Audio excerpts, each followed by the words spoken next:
Australia के जंगली इलाकों में जहां सूखे पत्तों और मिट्टी की परतों के नीचे एक पूरी दुनिया छिपी होती है, वहीं रहता है एक ऐसा छोटा सा जीव जो देखने में तो मामूली लगता है, लेकिन उसके अंदर एक खतरनाक शिकारी की ताकत छिपी होती है।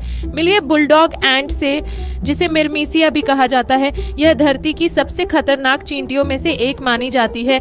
ये ज्यादातर ऑस्ट्रेलिया के कोस्टल फॉरेस्ट, वुडलैंड्स और बुशलैंड्स में पाई जाती हैं।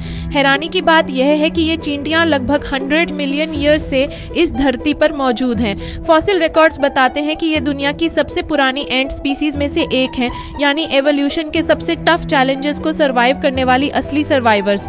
अगर इनके साइज की बात करें तो बुलडॉग एंट लगभग 8.5 से 3.5 सेंटीमीटर्स तक लंबी हो सकती है, जो दूसरी एंट्स के मुकाबले काफी बड़ी होती है। इनका बॉडी स्ट्रक्चर भी बहुत पावरफुल होता है। इनके मसल्स मजबूत होते हैं और इनके जॉज इतने बड़े और शार्प होते हैं कि बिल्कुल किसी पिंसर या छोटे हथियार जैसे लगते हैं।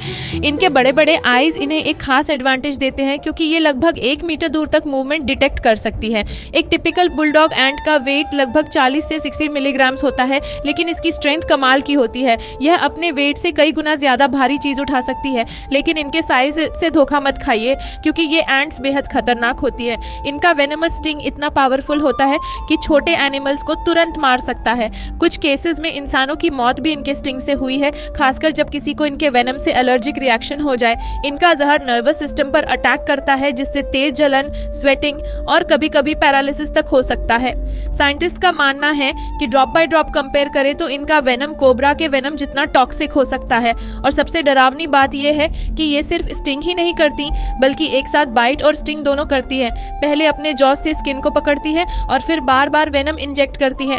सच कहें तो यह इंसेक्ट वर्ल्ड की असली वॉरियर्स हैं। बुलडॉग एंट स्कैवेंजर नहीं, बल्कि एक्टिव हंटर्स होती हैं। ये insects, spiders, Honey due, nectar और कभी-कभी छोटे लिजर्ड्स तक खा जाती हैं। इनका हंटिंग स्टाइल बहुत प्रिसाइज होता है। ये टीम वर्क और स्पीड का इस्तेमाल करके अपने प्रे को पैरालाइज करती हैं और फिर उसे अपने नेस्ट तक ले जाती हैं। इनके लार्वे कार्निवोरस होते हैं, यानी उन्हें वर्कर एंट्स द्वारा लाया गया मीट खिलाया जाता है, जबकि एडल्ट एंट्स ज्यादातर नेक्टर और स्वीट लिक्विड्स पीती हैं। यह नेचर में परफेक्ट डिवीजन ऑफ लेबर का शानदार एग्जाम्पल है। ज्यादातर एंट्स बड़ी कॉलोनीज में रहती हैं, लेकिन बुलडॉग एंट्स की कॉलोनीज कंपैरेटिवली छोटी और ऑर्गेनाइज्ड होती हैं।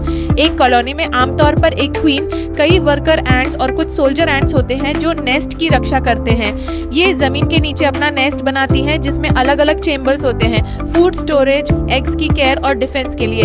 सबसे इंटरेस्टिंग बात यह है कि बुलडॉग एंट्स बाकी एंट्स की तरह सेंट ट्रेल्स फॉलो नहीं करती।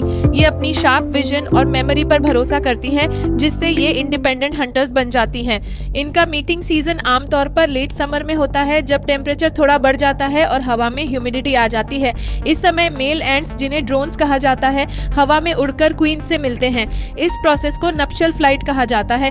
मीटिंग के बाद मेल एंट्स मर जाते हैं और क्वीन जमीन में गहराई तक जाकर नया कॉलोनी शुरू करती है और अपनी पहली एग्स की बैच देती है। एक बुलडॉग क्वीन लगभग 10 साल तक जीवित रह सकती है, जबकि वर्कर एंट्स आमतौर पर 1 से 2 साल तक जीती है। बुलडॉग एंट्स अपनी इंटेलिजेंस और फाइटिंग स्पिरिट के लिए भी जानी जाती है। ये बॉडी लैंग्वेज, वाइब्रेशंस और केमिकल सिग्नल्स के जरिए कम्युनिकेट करती है। अगर कोई इनके नेस्ट को डिस्टर्ब कर दे तो ये भागती नहीं है, बल्कि सीधे अटैक कर देती है। खुले जॉज, उठे हुए स्टिंगर्स और तेज प्रिसीजन के साथ ये किसी भी थ्रेट पर टूट पड़ती है। इनके अंदर डर नाम की चीज लगभग नहीं होती, लेकिन हैरानी की बात यह है कि ये बहुत डिसिप्लिन्ड भी होती है। ये बिना वजह अपनी ही कॉलोनी के मेंबर्स पर अटैक नहीं करती। हर एंट को अपना रोल पता होता है, चाहे वह वर्कर हो, गार्ड हो या क्वीन।